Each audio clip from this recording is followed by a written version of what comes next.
Madam. ಅದೇ 10 years ಇಂದ hero ಹೊಸಬ madam. ತುಂಬಾನೇ ಖುಷಿ ಆಯ್ತು ಮೇಡಮ್. ಟ್ರೈಲರಲ್ಲೂ ಹೇಳಿದ್ರು, ಬಟ್ ಇಲ್ಲೂ ಅದೇ ಹೇಳ್ತಾ ಇದ್ದಾರೆ. ಅದೇ ಇದರಿಂದ ಒಂದು 10 ವರ್ಷದ ಒಂದು ಕಷ್ಟ ಇದೆ. 10 ವರ್ಷ ಸತತ ಬಾರಿ ಏನೇನೋ ಕಷ್ಟಪಟ್ಟಿದ್ದೆ. ಎಂಡ್ ಆಫ್ ದ ಡೇ ಇವರೇ ಬಂದು ಕೈ ಹಿಡಿದಿದ್ದು. ಸೊ ನಾನು ಬದುಕಿರೋವರೆಗೂ ಮೇಘನಾ ಪ್ರೊಡಕ್ಷನ್ ಹೌಸ್ಗೆ, ಪ್ರದೀಪ್ ಸರ್ಗೆ ಋಣಿಯಾಗಿರ್ತೀನಿ. ಆಮೇಲೆ ನನಗೆ ಮೇನ್ ಸಾಥ್ ಕೊಟ್ಟಿದ್ದು ನಮ್ಮ Sudeep sir. As A brother ಆಗಿ ನಿಂತಿದ್ರು, ಆರ್ಟಿಸ್ಟ್ ಆಗಿರಲಿಲ್ಲ. ಸರ್ ನೀವು ಗೆಲ್ಲಬೇಕು ಸರ್, ನಿಮ್ಮ ಕೈಯಲ್ಲಿ ಆಗುತ್ತೆ ಸರ್. ಹಾಂ ಹೌದಾ ಪಾತ್ರ ಮೇಡಮ್.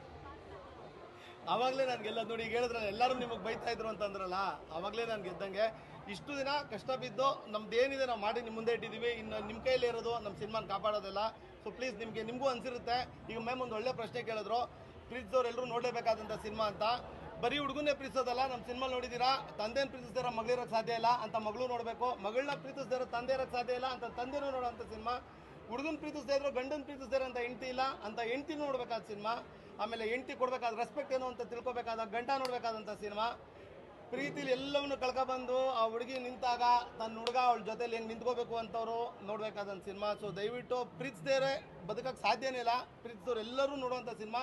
ನೀವು ನೋಡಿದ್ದೀರಾ, ನಿಮ್ಮ ಕೈಯಲ್ಲಿದೆ, ನೀವುಗಳೇ ಹೇಳ್ಬೇಕು ಎಲ್ಲರೂ. ನಾನು ಹೇಳೋದು ನೀವೆಲ್ಲರೂ ನೋಡಿದ್ರ ಫಿಲಮು? ಎಲ್ಲರೂ ನೋಡಿದ್ರಲ್ಲ, ನಿಮ್ಗೆಲ್ಲರಿಗೂ ಇಷ್ಟ ಆಯ್ತಾ? ಓಪನ್ ಆಗಿ ಹೇಳಿ, ಇಷ್ಟ ಆಯ್ತಾ? ಕಾಂಟೆಂಟ್ ಎಲ್ಲಿದೆ ಕನ್ನಡ ಇಂಡಸ್ಟ್ರಿಯಲ್ಲಿ ಕಾಂಟೆಂಟ್ ಎಲ್ಲಿದೆ? ಇಲ್ಲಿದೆ ಕಾಂಟೆಂಟ್. ನಮ್ಮ ಬದುಕಲ್ಲಿ, ನಮ್ಮ ಲೈಫ್ ಟುಡೇಲಿ ಕಾಂಟೆಂಟ್ ಇದೆ. ಇಷ್ಟು ದಿನದಿಂದ ಎಲ್ಲ ಪಡ್ತಿರೋ ನಮಗೆಲ್ಲ ಸಂಘರ್ಷ, ಎಲ್ಲ ಪಡ್ತಿರೋ ಕಷ್ಟ ಸಿಲ್ವರ್ ಸ್ಕ್ರೀನ್ ಮುಂದೆ ಎಲ್ಲ ಕಾಣಿಸ್ತಾ ಇದೆ.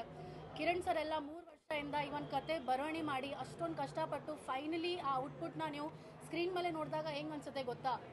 ಇದೆ ಈ ಫೀಲಿಂಗ್ನ ನಾನು ನಿಜ ಹೇಳಂದರೆ ನನ್ನ ವಾಯ್ಸಲ್ಲಿ ಅವನ್ ಭಾರ ಇದೆ. ಬಿಕಾಸ್ ನಾನೇ ಸಿನಿಮಾ ನೋಡಿದಾಗ ನನ್ನೊಂದು ಅಂಶ ಇದೆ ಅದರಲ್ಲಿ.